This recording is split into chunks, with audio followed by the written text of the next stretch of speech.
when you've lost it all. Cry out to Jesus Christ. It doesn't matter the situation. It doesn't matter where you're at in your life, amen. Jesus Christ wants to touch you. We have a testimony for our brother.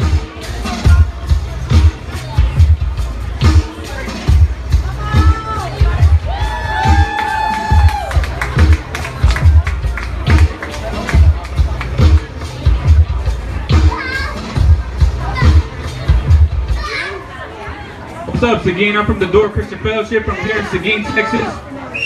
My testimony goes a long way. My name's Richard Natal. I'm 24 years old. And it all started when, my whole lifetime I watched my dad beat my mom until I was 11 years old. And when I say he beat my mom, he beat my mom.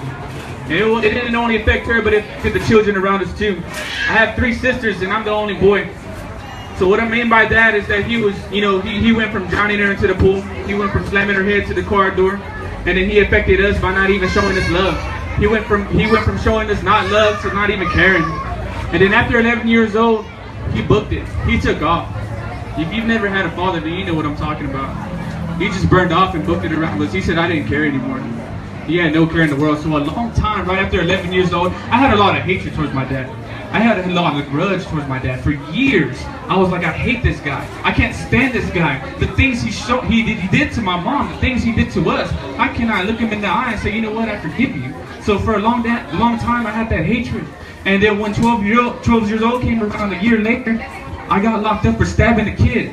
12 years old, I stabbed a kid. And then later on, it started getting worse. I thought it was going to get better, but it got worse. So I started hitting the cops in the face. I started running from cops. I started being on the run. I started doing more criminal activities. And it was just getting me nowhere. In and out of jail, in and out of juvie. Every single time my mom had to pick me up more times at the courthouse than over there at the school.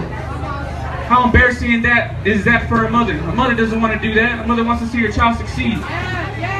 So the time passes by. And then I get into drug addictions. So I started doing all these drugs. I started doing all this alcohol. I started hanging around with the wrong friends. And I'm going to give this tip out to all you kids out there. You better choose wisely who your friends are. Choose real wisely. Because the ones who say you're friends, they're not your friends. You stay focused on school, you stay learn, get your education going. So I kept going. I started being a drug addict. I started being a womanizer. I started going into this alcohol. I started doing my party days. Started hanging out with the wrong homeboys. I started seeing death in front of my eyes. I started seeing homeboys die in front of me. It just wasn't pretty. It scarred me for life. It scarred my life for life. Until one day, somebody came up to me and said, you know what? There's hope for you, brother. He gave me a flyer. He gave me a flyer to the Door Christian Fellowship. He said, you know what? God is not done with you yet. I have a plan that I need to give you this flyer because God told me to. God ain't done with you yet, and God has a plan with you. Of course, at the time, I was like, man, boy, you tripping. What you talking about? Jesus who? Jesus that? Man, what are you talking about, bro? He said, no, Jesus is alive. 2,000 years ago, and still today, he is alive. So he kept going. And he kept ranting on about Jesus this, Jesus that, and how he got saved from his coke addictions and all this. And I was like, man, I don't know about this, bro. I don't know about this. Because I hear a lot of people say Christian this, Christian that. And so I checked it out for one time. Until one day he asked me a question. He's like, you know what? What's the church you go to? And I was like, I go to a Catholic church. He's like, when's the last time you gone? He got me right there in the spot. I was like, man, I was like 7 years old, 8 years old. Convicted me right then and there. God convicted me right there. So it kept going, and I checked it out. Once I checked it out, I got saved that night. And so God saved me from all the drugs, all the alcohol, all the women that I was sleeping with. And then I felt it. I felt that Holy Spirit in me. I felt the change. I felt the restorement. I felt everything that God was giving me and I was receiving. 3 years later, from 16 years old to 19 years old, after 3 years, I backslid. I turned my back on God. I started hating God. And I was like, man, you know what?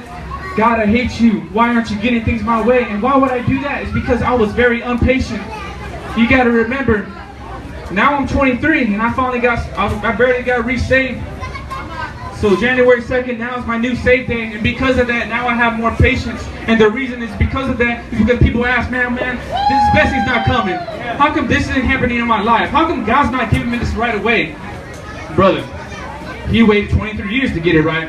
How long are you gonna wait for him for you to get a blessing, right? So you know what? Till this day, I stopped smoking, stopped drinking, stopped cussing, and now I have my family coming into church. I have my beautiful mom attending now. I have my beautiful older sister attending and her family as well. I have my little sister planted right in the church, being a pillar of the church, influencing others, being a living example. And now we're just out here just to give out hope, because I have hope for the hopeless. I was once you. Why am I just going to ignore you when I walk by you? I have hope for you. I have hope for every single one of you. And that's my testimony. Thank you.